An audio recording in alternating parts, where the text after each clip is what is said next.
Vamos a contar un poco CrossData, cómo es el estado actual, un poquito de historia, que yo soy ya un carca en esto y me encanta contar un poco de historia. Y nada, veremos un poquito el roadmap y una demo, que si hay efecto demo os lo vais a pasar en grande. Si no hay efecto demo no es tan gracioso, pero bueno, ya veremos a ver qué tal queda. Bueno, pues eso, vamos a ver un poco el índice, que vamos a ver la historia, las principales características, una pregunta que era muy recurrente de cuál es la diferencia de CrossData o qué ofrece sobre Spark SQL. Luego vamos a contar la arquitectura, porque hay dos modos de despliegue de CrossData, en modo librería o en modo server, y el modo server incluye la conexión a las herramientas de BI a través del ODBC o JDBC, y también explicaremos aquí, aunque no lo ponga en el índice, un poco la arquitectura de la parte de streaming de CrossData. Luego vamos a enseñar un poco de código, que ya vi en el Excel que la gente quería casi ver más chicha, código y tal, y detalles técnicos más que detalles generales. Os cantaremos unos cuantos links importantes, un poco el futuro, la demo, las cuestiones. Y hay alguien que ha quitado lo de aquí, lo de los abrazos. ¿Quién ha quitado lo de los abrazos del equipo de CrossData? Yo no he sido. Creo que ha sido Hugo, porque le tocaba a él dar los abrazos. Bueno, te lo perdonamos. Vale. Bueno, esta es una foto maravillosa. Como ves, es una foto muy real. O sea, aquí no hay ni trampa ni cartón. Bueno, en realidad esto es una foto de gente que no integran ahora mismo CrossData, pero que han pasado por CrossData con mucho más gloria que pena, por supuesto. Y bueno, actualmente somos un equipo de 5 desarrolladores y un QA, que es el que menos hace, pero bueno, ¿qué se le va a hacer? Hay que tener de todo. Y nada, en esta presentación vamos a hablar la mitad del equipo, vamos a hablar 3. Voy a contar un poco de historia. A ver, en realidad ha habido 3 tipos de CrossData, ¿vale? En realidad, primero, yo estoy hablando de hace 2 años y medio, puede que un poquito más incluso, nació una cosita que se llamaba Stratio Meta, que lo que hacía era aprovechar otro de los módulos, digamos, del Cretácico, que se llamaba Stratio Deep, que fue no la primera, pero creo que sí que fue la segunda herramienta a nivel mundial, aunque realmente la primera de renombre fue esta, en la que se aprovechaba para Spark para acceder a Cassandra. Viendo un poco la historia de Spark al principio solamente estaba ligado a HDFS y no se podía acceder a ningún data store más. Bueno, pues Stratio Deep fue el primer módulo que se encargó de hacer la integración entre Cassandra y Spark, ¿vale? Bueno, pues nada, Stratio Meta lo que hacía era aprovechaba esa parte para analizar las queries que entraban y ver si se podía ir por Stratio Deep o podías ir directamente a la base de datos, ¿vale? Luego nació el nuevo CrossData, bueno, o el siguiente CrossData, que ya le cambiaron de nombre, y ya, además es lo típico, estas cosas se suelen cambiar cuando yo me voy de vacaciones, aprovechan para cambiar la arquitectura o el nombre o cosas poco importantes, como podéis ver. Luego nació la primera versión de CrossData, estaba orientada a microservicios, todo lo que estaba orientado a que cada microservicio decía a qué data stores podían acceder y dentro de esos data stores qué operaciones podían hacer.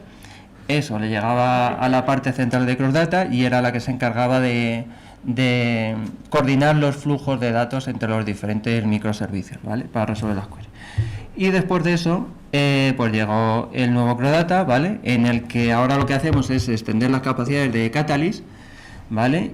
Y extendemos también las capacidades de algunos data source oficiales que hay para Spark y les añadimos más funcionalidad. Y todo esto, aparte, lo metemos en una coctelera que es AK Cluster, que es para, bueno, ahora veremos por qué lo hemos metido en AK Cluster, es para tener un entorno distribuido. Vale, pues las principales características. Bueno, como librería, una de las partes principales de librería es que muchas veces si llegamos a clientes donde ya tengan un Spark Cluster desplegado, esta es una forma en que puedes desplegar CrossData sin tener que tocar absolutamente nada. Simplemente tienes que añadir un hub al contexto del Spark Cluster ya que tenemos. Entonces, ¿qué ofrecemos? Bueno, pues entre otras cosas, el acceso nativo a Cassandra, Mongo y Elasticsearch. Esto no solamente nos reporta que tengamos más velocidad muchas veces para resolver las queries, sino que además el Spark Cluster en algunas situaciones puede estar saturado, precisamente porque hay muchos procesos corriendo, y entonces esto lo que nos permite que en vez de encolarse muchos de estos trabajos, lo que hagan es correr en paralelo y poder resolverse utilizando el acceso nativo a estas bases de datos, ¿vale? Otra parte importante es el Metadata Discovery, que aquí lo que tenemos muchas veces es que cuando llegamos igual a una empresa y estamos desplegando cross-data, ellos ya tienen una infraestructura donde a lo mejor tienen, pues imaginaos, a lo mejor en Cassandra tienen ya 300 tablas registradas, o creadas, mejor dicho. Entonces, en vez de tener que registrarlas uno a uno, como hay que hacer con Spark, en realidad lo que podemos hacer nosotros es simplemente decirle un comando de aquí están los hosts de Cassandra, vete allí a descubrir todos los key spaces y todas las tablas que hay y regístralas en Crossdata, ¿vale? Solamente con un comando. Lo siguiente es de batch más streaming, que bueno, como la demo está muy centrada en batch en streaming, me lo salto un poquito, ¿vale? Y luego los catálogos persistentes. Como sabéis, o los que hayáis utilizado el SQL Counter de Spark, tú tienes que, cuando tú terminas la sesión, o mejor dicho el contexto, lo vuelves a iniciar, tienes que volver a registrar todas las tablas, ¿vale? Nosotros lo que hacemos es persistir esos datos en un agente externo, en una tabla, en una base de datos externa, y así cada vez que tú levantas el contexto recuperas todo lo que había registrado anteriormente.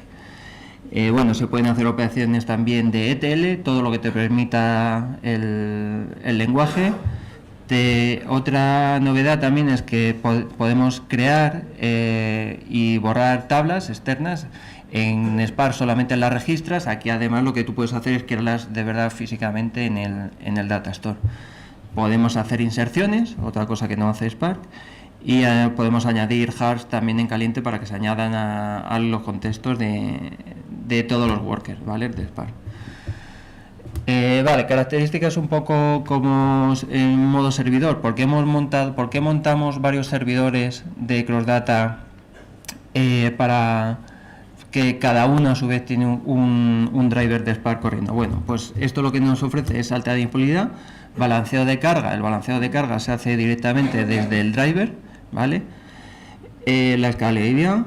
Y hay algunas cosas, por ejemplo, aquí el flattener, aunque lo van a explicar un poquito mejor, pero bueno, es un requerimiento de que muchas veces la parte de ser una interfaz SQL es que muchas veces no puedes del todo coger todas las características de las bases de datos que hay por debajo. Entonces los subdocumentos hay que darle precisamente una visión de 2 dimensiones, que no puede ser de 3 dimensiones. Entonces el flattener lo que hace es convertir las 3 dimensiones en 2.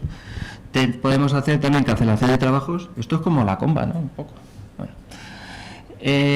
Luego esto también te permite que tú solamente tengas una interfaz para acceder a diferentes data stores, no tienes que ir registrándolos tampoco como tienes que hacer con Spark.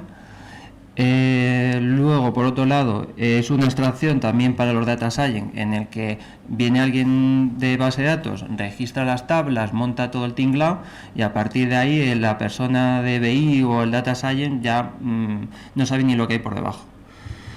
Multitenancy también, pues precisamente para entornos multiusuarios, como pone aquí abajo, el ODBC, un query builder, que vais a ver también un ejemplo bastante chulo que te guía de cómo ir creando las queries, y el mantenimiento de sesiones de usuario, ¿vale?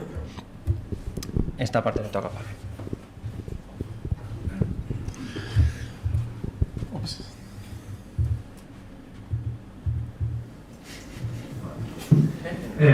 Bien, porque vamos a utilizar Crossdata teniendo Spark SQL. Que para eso lo primero que tenemos que tener en cuenta es por qué vamos a utilizar Spark SQL en absoluto. Spark SQL es una forma de expandir un poco la forma que tenemos de hacer las transformaciones con Spark, y nos da un lenguaje SQL, como bien dice su nombre, y además nos permite tener abstracción de tabla, nos da una serie de transformaciones, nos expande un poco más, va un poco más allá de lo que es el Spark. En esa línea, si se integra con todas las características que bien ha contado Miguel Ángel, pues tenemos Crossdata. Crossdata no es un simple wrapper de Spark SQL que añada cositas, no es una mera capa por encima, hace bastante más cosas, pero para integrarse, para aprovechar, para dar todo lo que da, lo envuelve y le da bastante cariño y lo expande bastante. Por eso, Crossdata hereda muy bien de características, muy bien, no, todas las características de Spark SQL.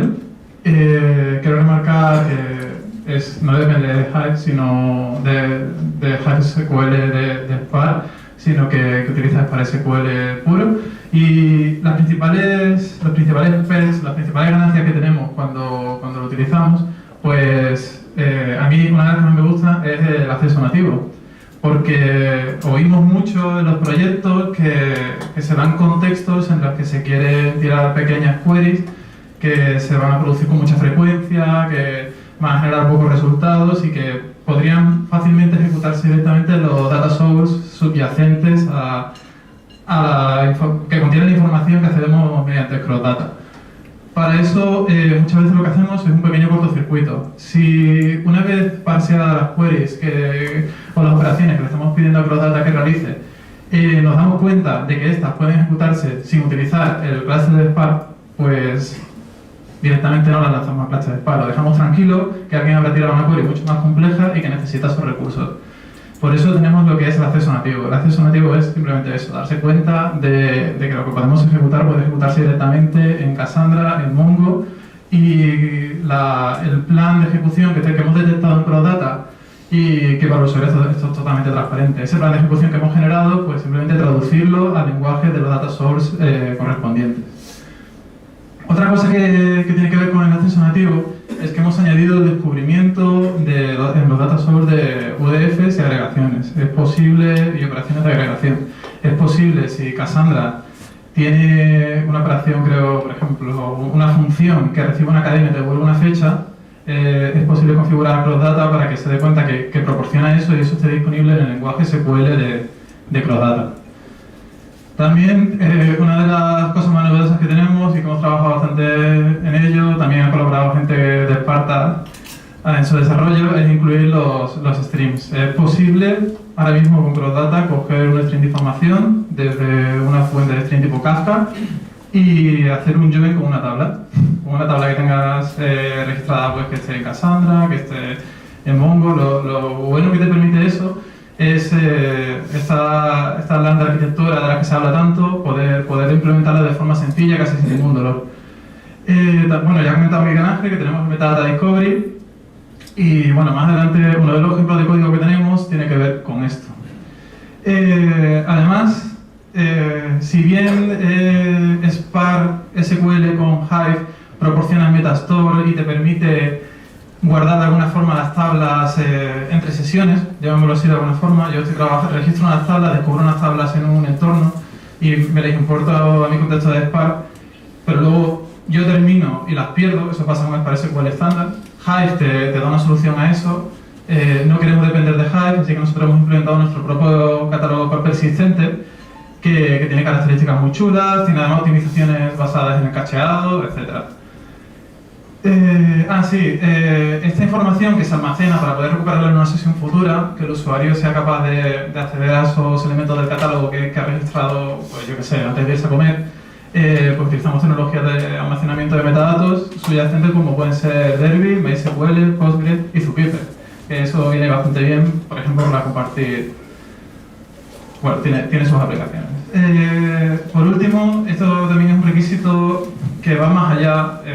Queremos llevar el Crossdata más allá de Spark SQL por muchas razones. Una de ellas es que permite ser una herramienta perfectamente integral, por decirlo de otra forma, que te permite no solo analizar tus datos, sino poder insertar, crear tus propias tablas y que estas operaciones que estás realizando se vean reflejadas en los data source que están por debajo, donde realmente está el dato. Para eso, bien, hemos diseñado, los diferentes miembros que habéis visto en esta foto y muchos más, una arquitectura ya en la tercera generación de Crossdata que está basado en este esquema de Catalyst. Como bien comentaba Miguel Ángel, el nuevo Crossdata está muy relacionado con las capacidades de expansión de Catalyst y hemos querido ponerlo todo en torno a esta médula espinal, que es el proceso que siguen las operaciones que el usuario da a través del data frame, a través de una especie de DSL, o las que establece por medio del lenguaje SQL de Spark, SQL o de Crossdata.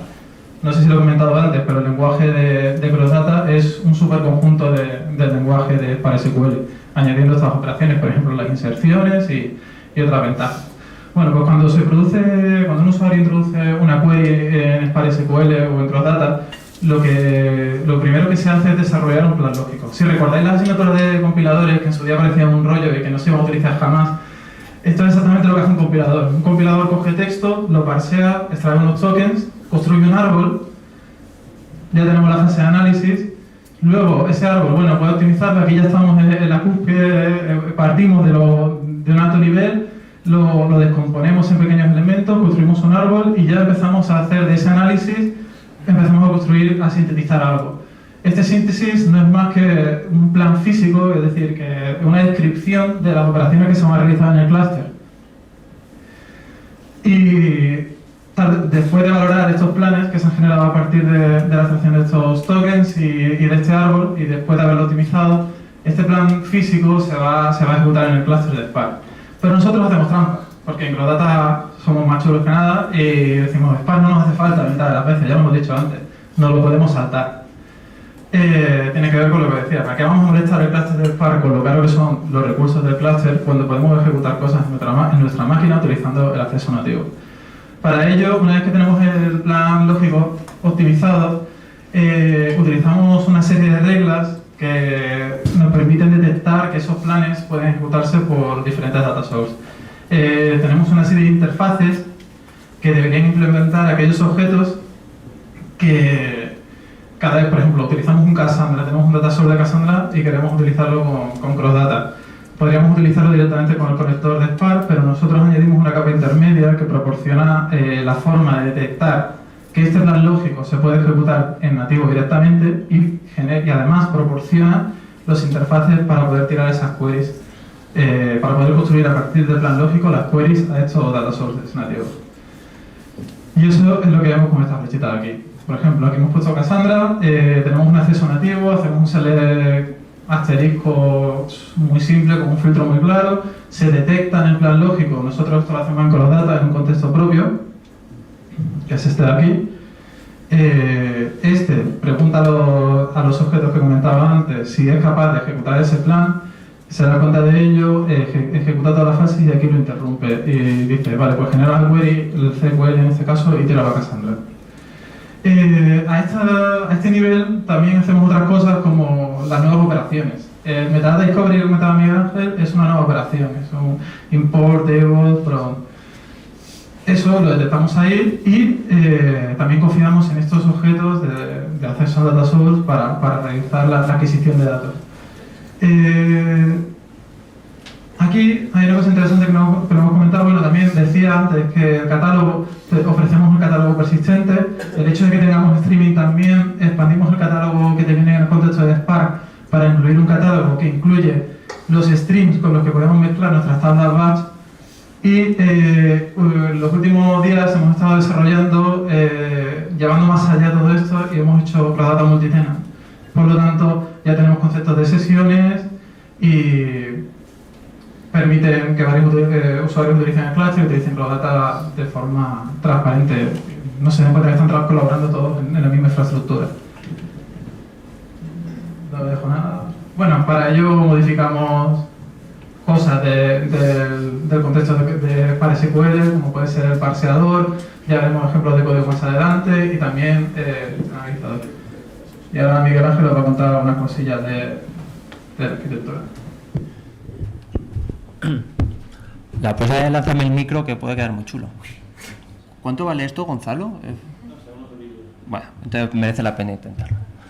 Bueno, pues nada, vale, esta es el despliegue que ha contado Pablo, es el despliegue para o la arquitectura en modo librería, pero bueno, muchas veces para crear una especie de job server, lo que podemos montar son clúster de Crossdata, ¿vale? Bueno, el punto de entrada es, vamos a decir ya que aquí todo se forma a través de ACA, la comunicación en CrowdData, todo es a través de ACA. Y aquí lo que estamos haciendo es que podemos crear subconjuntos de clúster de ACA, ¿vale? El CrowdData Driver en realidad lo que es simplemente es un cliente de este clúster, ¿vale? Y ofrecemos una API donde tú puedes ahí lanzar tus queries, con lo que tú puedes crearte una aplicación de Scala o de Java. Luego mi compañero Juanjo va a explicar que haciendo uso de esta API también se puede traducir lo que quiere una herramienta de BI a través del extracto de DBC a la llamada a la API. Y bueno, pues una shell que tenemos, o shell como diría algún amigo por ahí, para precisamente poder cacharrear un poco, ¿vale? Y entonces, ¿aquí qué pasa? Vale, pues aquí esto es un ejemplo de despliegue de cómo se podría hacer. Imaginaros que tenemos 2 departamentos en una empresa. Bueno, pues imagínate que este es el departamento de marketing y este es el departamento de cuentas, imaginaos, ¿vale? Lo que queremos es que en realidad tengan más potencia la gente del departamento de marketing, sus queries vayan más rápidos que a lo mejor el otro departamento. Vale, pues aquí lo que vamos es levantando CrowdData Server y lo configuramos para que ellos pertenezcan todos al mismo clúster. Y aparte compartan la información, como hemos dicho, de los metadatos a través de un agente externo. En este caso hemos puesto Zookeeper, ¿vale? Entonces, aparte de comunicarse por este Zookeeper, ellos también se intercambian mensajes para que, digamos, esté todo absolutamente replicado. ¿Por qué? Porque aquí este cliente del clúster lo que está haciendo es un round robin, ¿vale? Entonces, imaginaos que hace un create table y entonces llega aquí, ¿vale?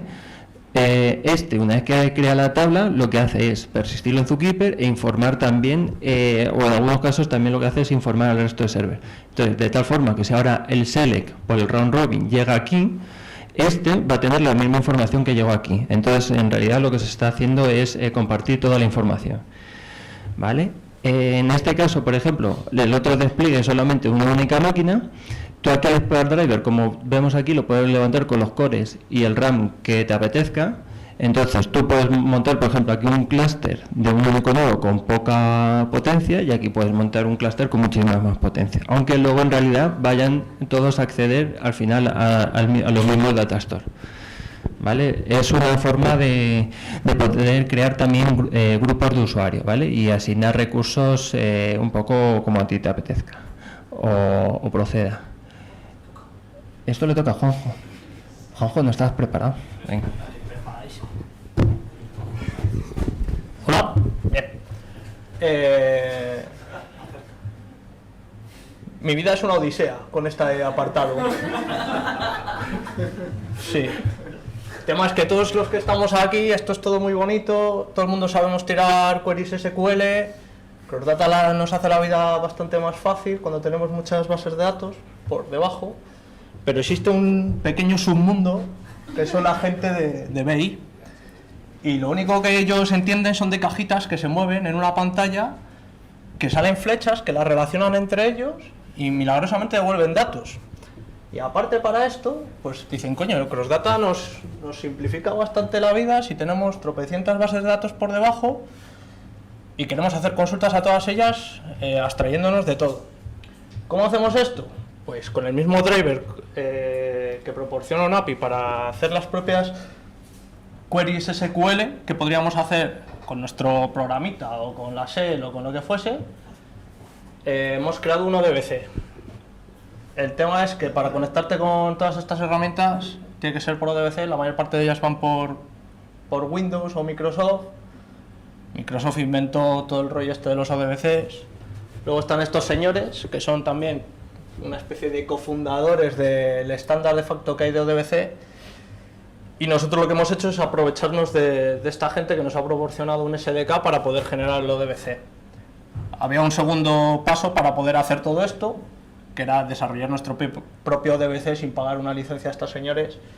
El problema es que está hecho en C++, y si ya la gente de C++ escasea, como bien sabe la gente de Postgre, pues para hacer un ODBC ni os cuento cuando no hay ni la más mínima documentación. Y cuando digo que no hay ni siquiera documentación, es que los señores que te proporcionan el SDK no te dan ni siquiera cómo empezar. O sea, te dicen, cambia aquí esto, dice, ya tienes tu ODBC. 2 años van para tener esto. El tema del ODBC consiste en que tenemos que hacer una traducción entre lo que nos piden estas herramientas y lo que proporciona nuestro API. No es fácil, porque el ODBC tiene el estándar una manera bastante compleja para obtener los metadatos, el tipo de un metadato, la longitud, si puede ser null, si no lo puede ser, bueno, pues un pequeño infierno, ¿vale? Entonces nosotros hemos creado el ODBC y lo tenemos medianamente testeado con todas estas herramientas. ¿Por qué digo esto? Pues para que tengáis clemencia si algún día lo usáis y me tenéis que decir, oye, que es que lo estoy probando con MicroStrategy y resulta que hay campos que no salen o no sé qué. Vale, el tema es que cada herramienta tiene una forma de hacer las peticiones al ODBC para obtener metadatos y hacer las queries.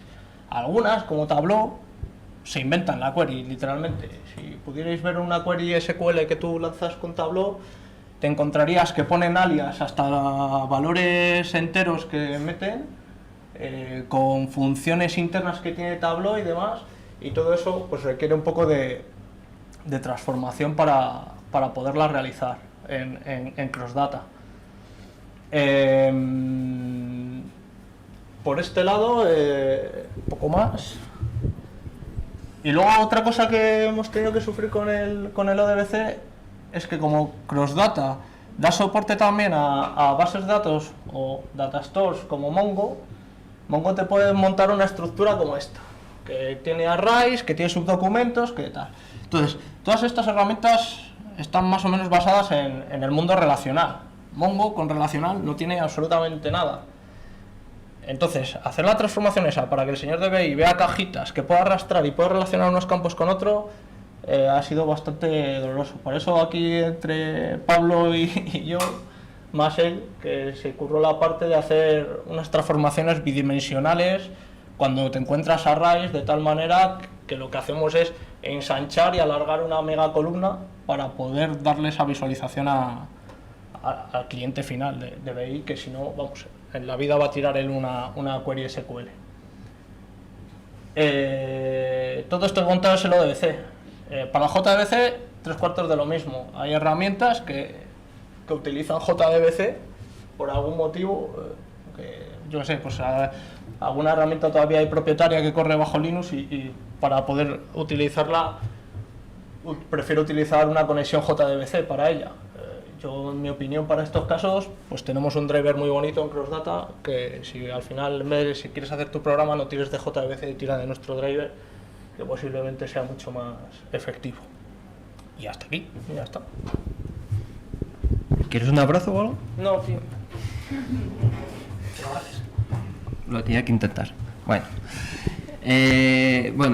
Aunque vamos a ver también en la demo una parte en la que vamos a utilizar batch más streaming, pero bueno, básicamente la arquitectura muy rápido. Aquí lo que estamos haciendo es que creamos el concepto de tabla efímera. Una tabla efímera en este caso corresponde a un topic de Kafka, ¿vale?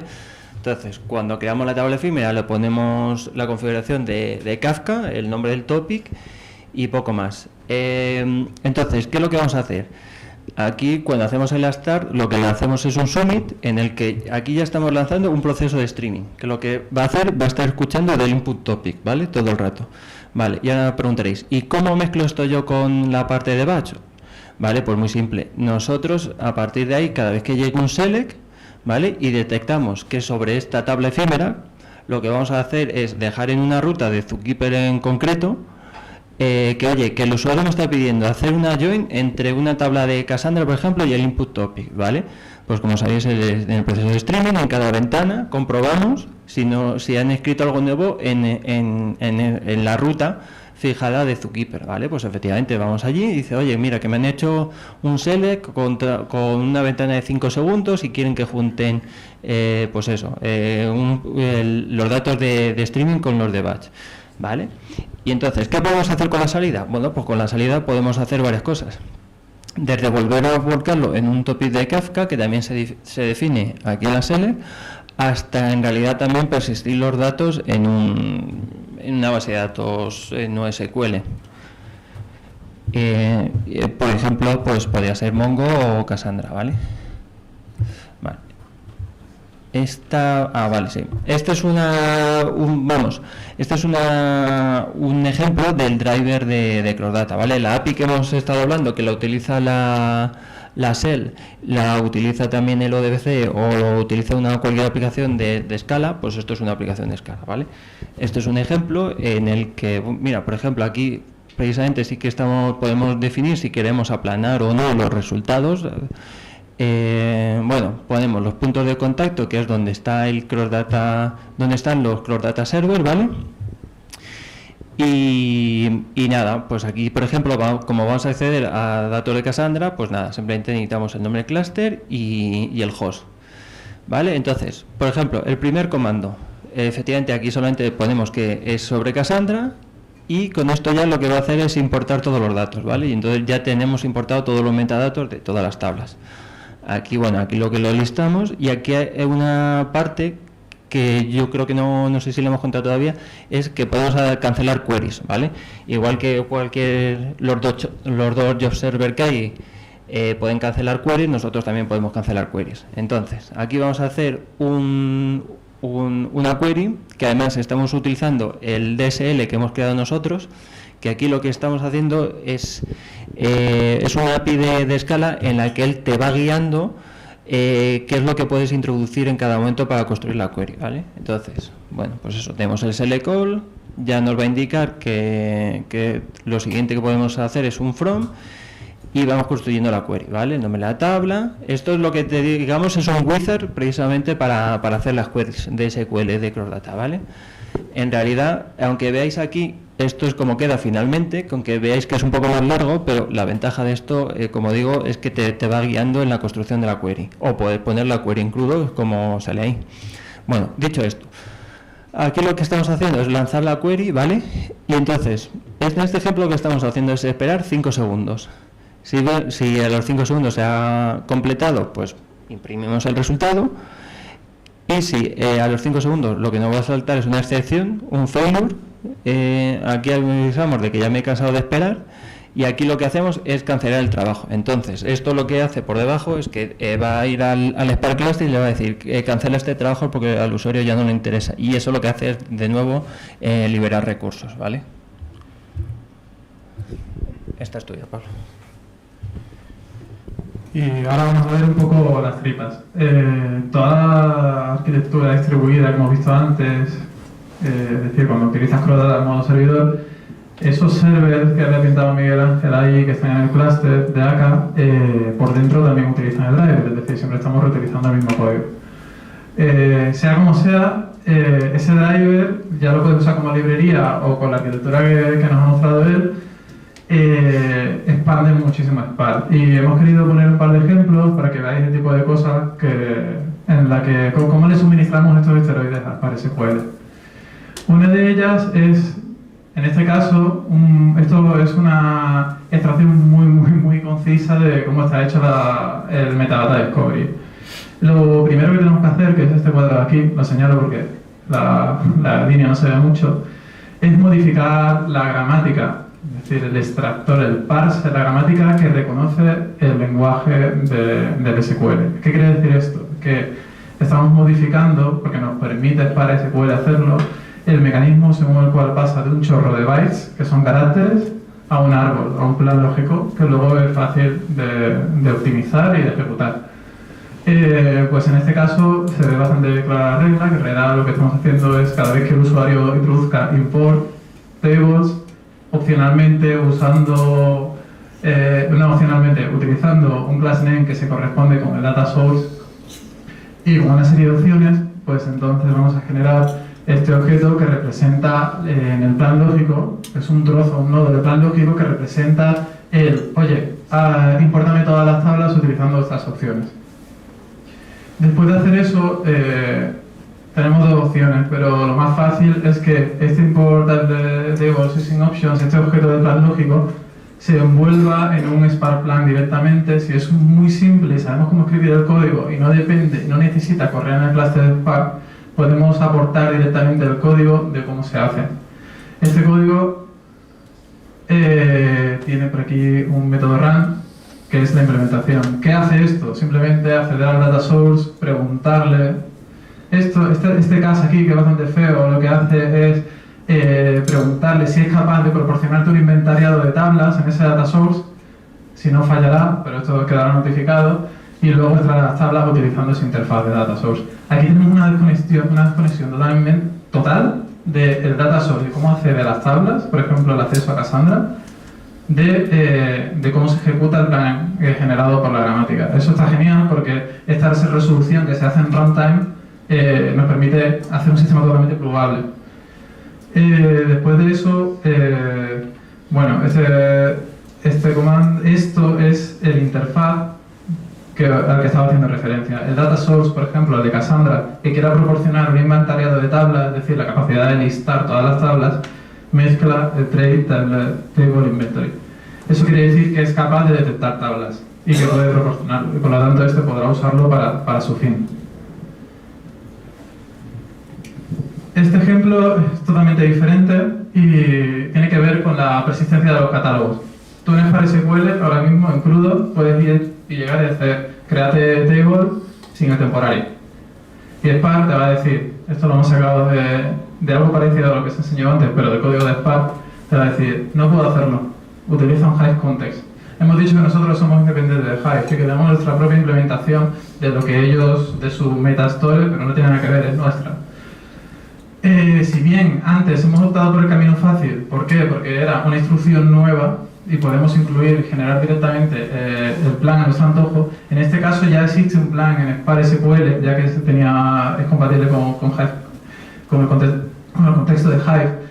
Y aunque parezca mentira, el que ellos te den más hecho, al final te acaba dificultando las cosas, porque en vez de poder generar un plan sencillo, tienes que modificar el plan que Spark hubiera hecho. Eso lo hacemos dentro de nuestros contextos, introducimos estrategias.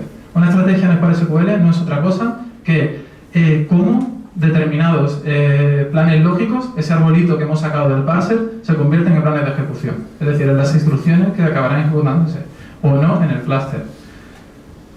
Entonces, nosotros, este es un ejemplo de cómo hemos introducido una estrategia nueva que reconoce, esto es un objeto similar al que hemos visto antes, el que te generaría el parseador, lo reconoce y llama o invoca, lo traduce en un Spark plan propio nuestro.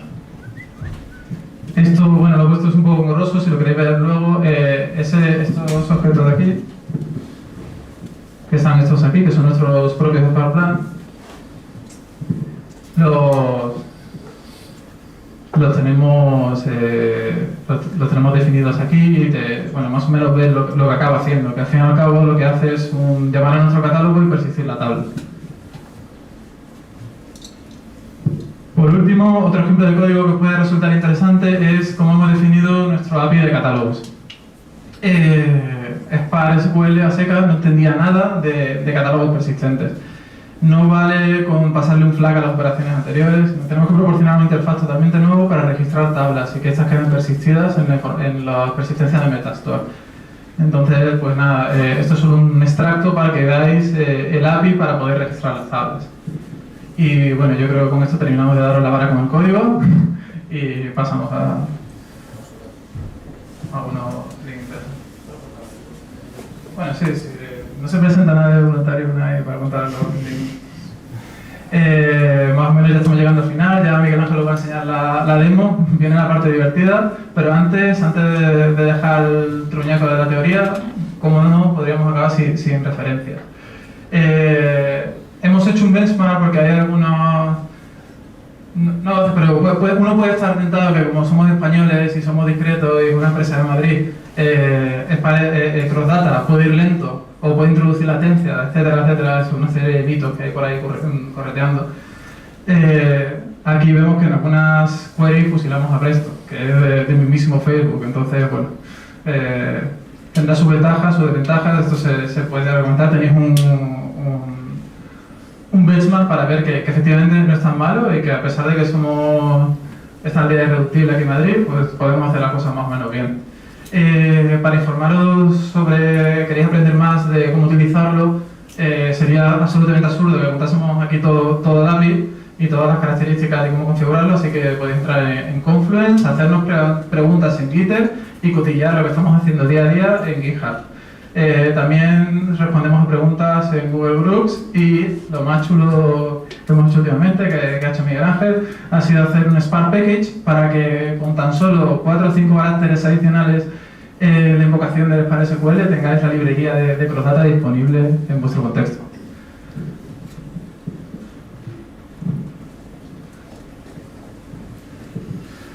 Bueno, aparte de todo lo que tenemos hecho, os vamos a contar cuál es un poco nuestro roadmap o las características principales. Bueno, como algunos de vosotros sabéis, Spark 2.0 ha metido un cambio, bueno, de hecho pasa de 1.6 a 2.0 no por nomenclatura y por postureo, sino porque realmente han incluido cambios de calado. Entonces está siendo una tarea complicada ya de por sí y bueno, será una novedad importante.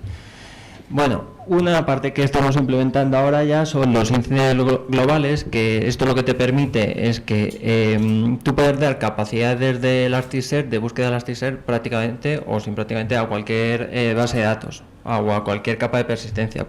¿Por qué se dicen índices globales? Porque realmente lo que estamos haciendo es que los campos sobre los que se va a realizar la búsqueda se están indexando en Elasticsearch, con lo que poder darle toda la riqueza que tú quieras de Elasticsearch para hacer ese tipo de búsquedas, pero luego realmente los datos o todo el ancho de los registros están realmente todavía en la segunda base de datos, ¿vale?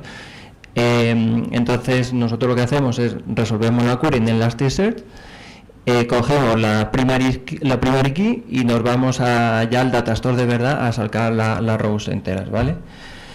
Otra cosa que está en el roadmap, que en realidad esto está a punto de salir del horno, que son los procedimientos almacenados. Bueno, esto simplemente, como sabéis también, se pueden hacer programas utilizando el API de Spark SQL, y entonces nosotros lo que podemos hacer es darle un alias precisamente a esos programas que hacéis vosotros, empaquetarlo en un jar, eso se envía, le pones un alias y entonces tú desde una interfaz ya de SQL puedes ejecutar el contenido de ese jar, además pasándole los parámetros de entrada, ¿vale? Otra parte, queremos ser también reactivos en cuanto a los metadatos. Está planteado sobre la mesa varias opciones, ya veremos cuál cogemos, para que cuando alguien por debajo desde fuera de Crossdata haga un alter table, pues que nosotros seamos notificados y eso automáticamente se persiste en nuestros catálogos. Pues, por cierto, otra cosa que no hemos comentado es que cuando hablamos aquí de acceso nativo y de data source, esto significa que nosotros tenemos o ofrecemos esas características para Mongo, Elasticsearch y Cassandra, pero eso no significa que no podamos utilizar otros data source. O sea, todos los data source que se utilizan con Spark los puedes utilizar también con Crossdata, lo único que no vas a tener estas características.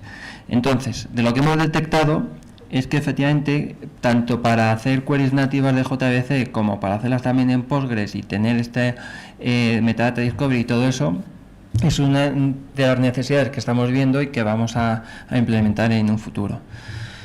Vale, ¿qué pasa si nuestro cliente no quiere lanzar SQL, si de pronto viene un tío que no es un tío de BI, sino es un programador y dice, oye, que yo es que desde el cliente quiero lanzar mi código Scala? Bueno, pues es una de las ideas que también implementaremos, poder utilizar directamente desde el driver lanzar tu código de Scala, ¿vale?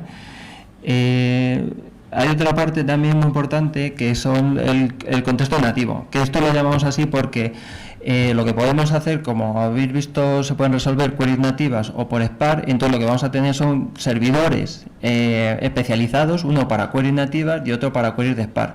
Y entonces, esto al formar todo el mismo clúster, se van a pasar las queries entre uno y otros dependiendo de si se van a ir por nativo o por Spark, ¿vale? Bueno, migración de datos. Bueno, pues también es darle una interfaz SQL para decir, coge todos los datos que tengas en Cassandra y muévemelos a Mongo, por ejemplo. Fault tolerance, pues igual que si se cae un servidor de Crossdata, pues que cuando se vuelva a levantar recupere los trabajos que estuviese haciendo en ese momento. Y luego pues seguir ampliando un poco las operational queries, como hacer table, crear índices, etcétera. Vale. Ahora, demo time, ya por fin. Hay alguno que solamente venía a comer y a la demo, pues lo habéis conseguido, habéis aguantado hasta esto. ¿Vale? Entonces, a ver. Cuando se cae un server no se rompe, que eso... Bueno, sí. O sea, el pierdes los trabajos que estuviesen haciendo en ese momento, pero eso no quiere decir que hayas perdido los metadatos ni nada parecido. O sea, si tú has lanzado un select, ese select ya se queda en el olvido, pero eso no quiere decir que no siga funcionando el clúster, vamos. A ver. Vale. Una de las partes también que hemos hecho es implementar un intérprete de Zeppelin. Bueno, yo creo que muchos de vosotros ya lo conocéis. Es una web shell donde te permite hacer este tipo de cosas. Hacer un notebook que te sirve ya para todas las queries habidas y por haber. ¿Vale? Vamos a ver, por ejemplo, qué tablas tenemos registradas en este momento, que espero que no sea ninguna. Sí, espérate.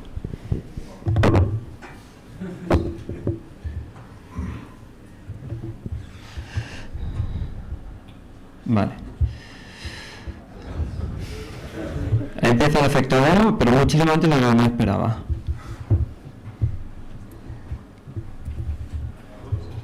Se ha roto, sí.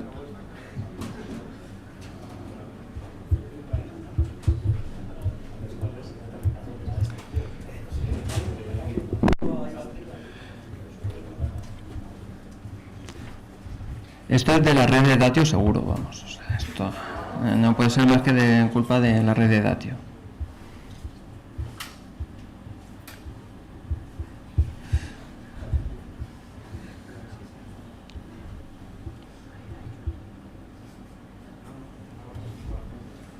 Gonzalo, como sea por poner la grabación, te voy a dar un tirón de orejas.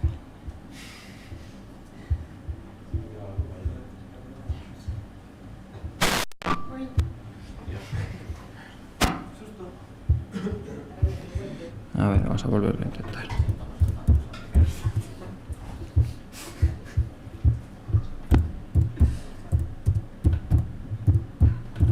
Si no, tengo un vídeo, que lo sepáis. No, de ese tipo no es, lo siento.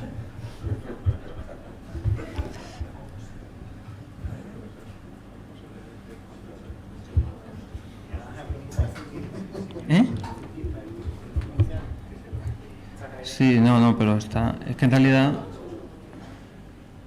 Vale. Es que estoy conectando en remoto y hay algunos procesos que estaban corriendo en un entorno. Vale.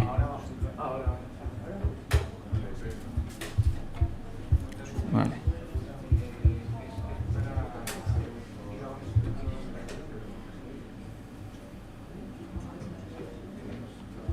Vale, a ver ahora.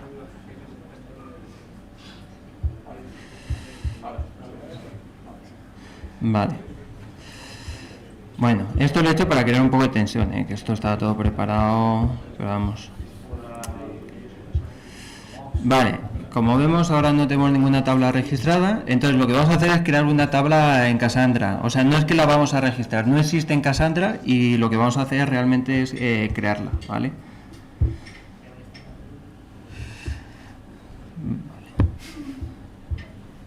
Nada, hombre, que no, se ha caído todo, sí. Es que Pablo se enrolla tanto que al final se han caído todas las conexiones. Pablo, hombre, por favor. Vale, esta parece que sí que está corriendo. Venga, vamos a intentarlo otra vez.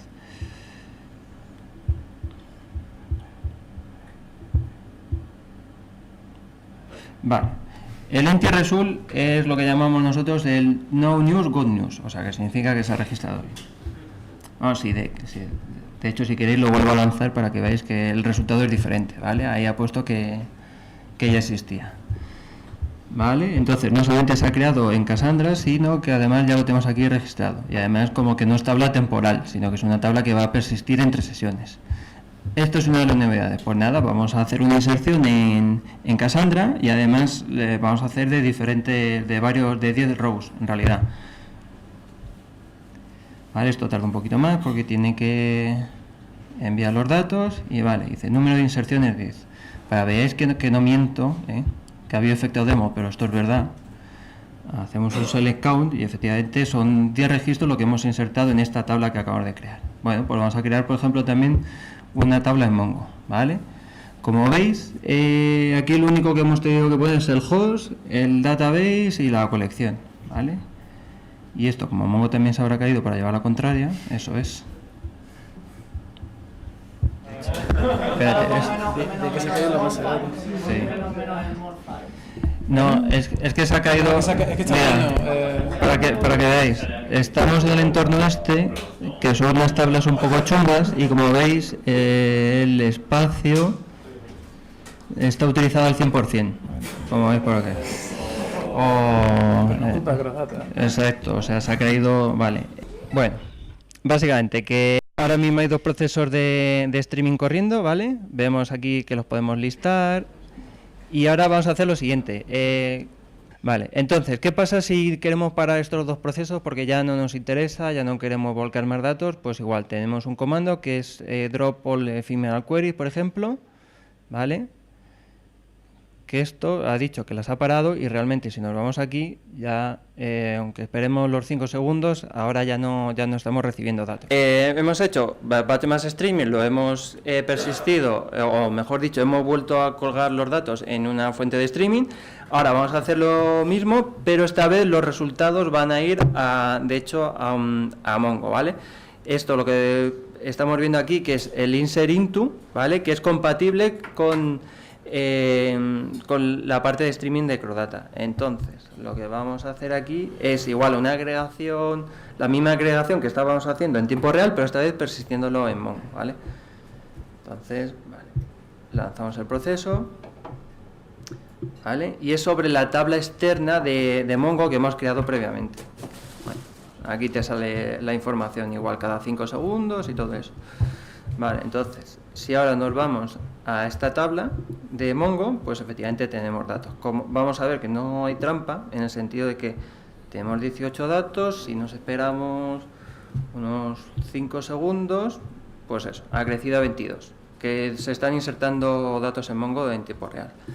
¿Vale? Entonces, ¿qué pasa también si ya no queremos ninguna query sobre este topic de Kafka? Bueno, pues igual tenemos un comando que es el stop input, ¿vale? Que esto en realidad, a ver si sale, habéis visto que el input ha desaparecido ahora mismo. Hemos lanzado un comando de, oye, para este proceso porque ya no quiero escuchar de este topic de Kafka, ¿vale? Vale, bueno, podemos hacer un drop de todas las tablas efímeras, ¿vale? Bueno, voy a hacer otro external table. ¿Por qué? Porque vamos a hacer una especie de ETL con un poco, pues una transformación pequeñita, de que igual estos datos que se han estado volcando ahora precisamente en Mongo, lo que vamos a hacer es moverlos a Cassandra, ¿vale? Hemos hecho ahí alguna transformación y alguna agregación, ¿vale? Entonces, si nos vamos aquí, efectivamente, estos datos que estaban en Mongo, por si acaso alguno se pregunta por qué en el otro lado había 22 y por qué aquí solamente hay 4, es porque la primary key es el centro. Entonces, como sabéis, en Cassandra, en Mongo no tiene primary key, pero al ser aquí primary key lo que hace son pisarse unas a otras, ¿vale? Lo siguiente que vamos a hacer, ¿qué pasa si vamos a acceder a unos datos de forma recurrente, ¿vale? Lo que vamos a hacer es cachear resultados, ¿vale? Entonces, aquí vemos que sobre los datos otra vez de Mongo vamos a hacer un filtro, ¿vale? Y esto lo que va a pasar es que estos datos se van a quedar en la memoria de Spark, ¿vale? Ya no vamos a tener que acceder a Mongo, con los que las queries nos van a ser mucho más rápido. Claro, con esto hay que ser, digamos, un poco responsable. No pretendas meter 1 tera en la memoria de Spark, pero en este caso es una tabla pequeñita y estamos haciendo ya un filtro, entonces nos van a quedar muy pocos datos y de esta forma encima vamos a evitar tener que ir a Mongo, ¿vale? Como veis, esto se ha quedado como si fuese una tabla. Esto es por lo que decíamos también que una persona de BI o un Data Science, él le es totalmente transparente. Una vez que hayas creado la tabla cacheada, él ya no sabe que en realidad de dónde va a sacar los datos, ¿vale? Y entonces lo que vamos a hacer es sobre esta tabla cacheada hacer una query que es, pues eso, como va el Spark Cluster directamente a la memoria y no hace de Yamongo, pues es realmente rápido, ¿vale? Entonces, el efecto demo ha estado interesante, más de lo que yo quería, sinceramente, pero bueno, al final lo hemos conseguido. Vale, cuestiones. Antes de que empecéis con las cuestiones, voy a empezar a contar algunos mitos falsos que he oído alguna vez. CrossData es una aplicación solamente por un usuario. Falso. La configuración por defecto sí que es para un único, o digamos que está más orientada a un único usuario, pero eso no quiere decir que sea para un único usuario. Esto muchas veces es cuestión de tocar la configuración tanto de Spark como de CrossData para conseguir escenarios multiusuarios o crear o levantar varios servers con diferentes grupos de usuarios, como hemos visto antes.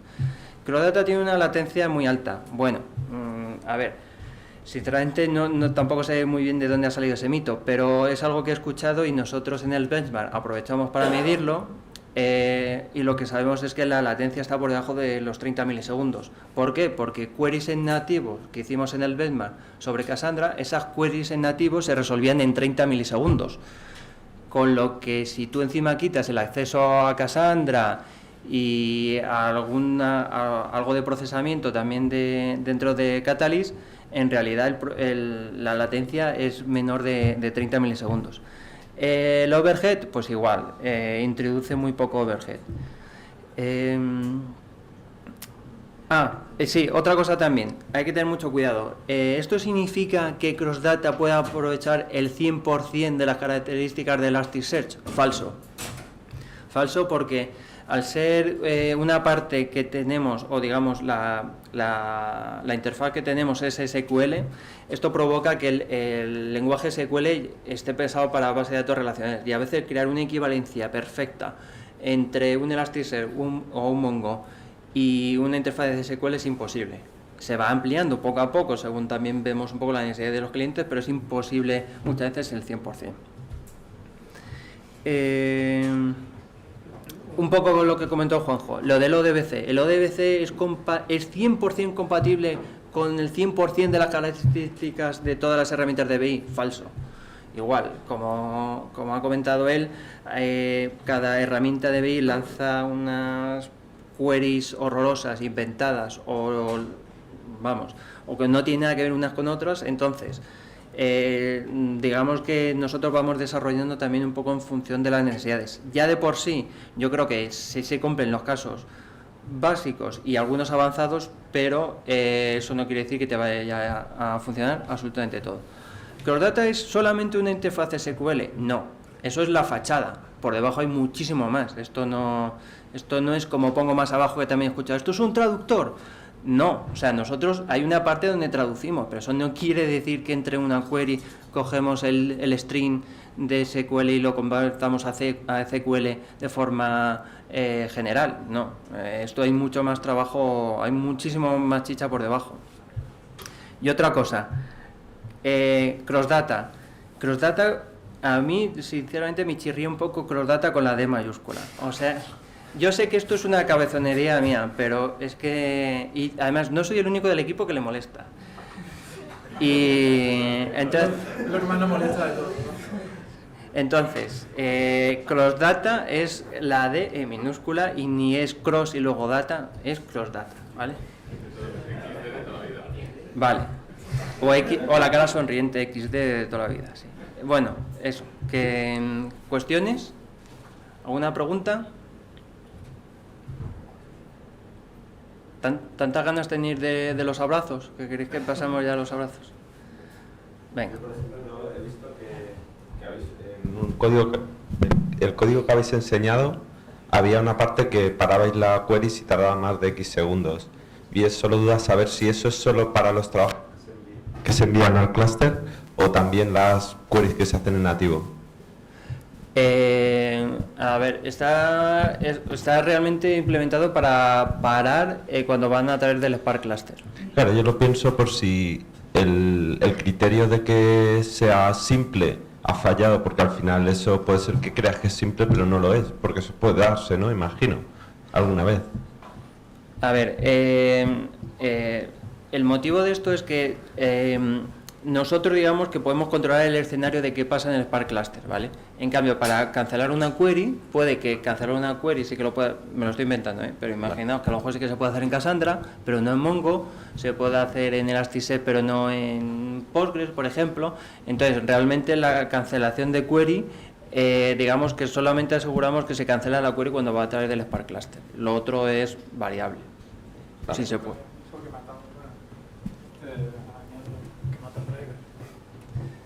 Bueno, sí. No, cuéntalo tú si quieres.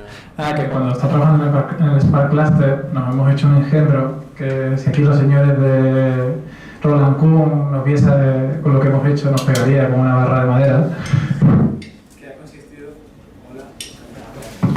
Hola. Que ha consistido en hacer un futuro cancelable. Entonces lo que se hace en el Spark Cluster es que el server, que en realidad son drivers de Spark, cancela la parte del driver y así se propaga la cancelación en todo el cluster. Por eso en modo librería pues lo que puedes hacer es abrir un thread y matarlo.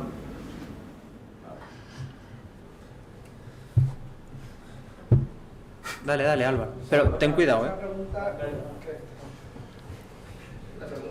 Álvaro, intenta contenerte, por favor.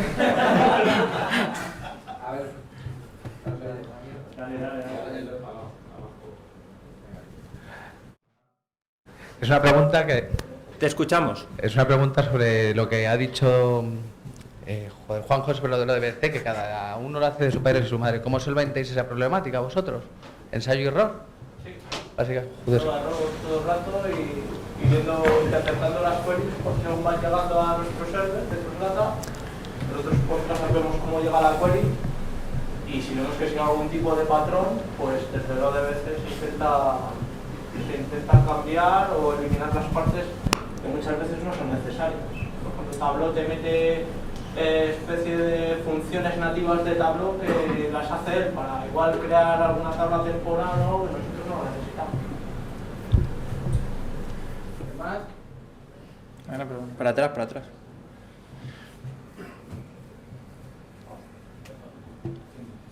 Ya, sí. Yo quería preguntar si para acceder a HDFS se puede hacer, entiendo que siempre es a través de Spark, no hay ningún interfaz nativo contra Parquet ni nada. No. En realidad hay Spark tiene, como he dicho antes, Spark nació con solamente acceso a HDFS. Entonces, está el grado de integración entre HDFS y Spark, que dudo mucho que ahí un acceso nativo tenga sentido. No creo que ni te ahorres velocidad ni te ahorres muchas veces ni recursos, porque está realmente optimizado. No, la pregunta es porque nosotros tenemos que probar una característica de seguridad concreta de HDFS y nos evitaría tener que poner Spark, simplemente, pero solo por eso. De todos modos, como una de las transparencias ponía, todo lo que puede hacer Spark lo puede hacer Crossdata. Habría que irse, tampoco conozco todos los detalles de configuración de seguridad de Spark, pero habría que remitirse ahí a Spark a ver qué es lo que tiene.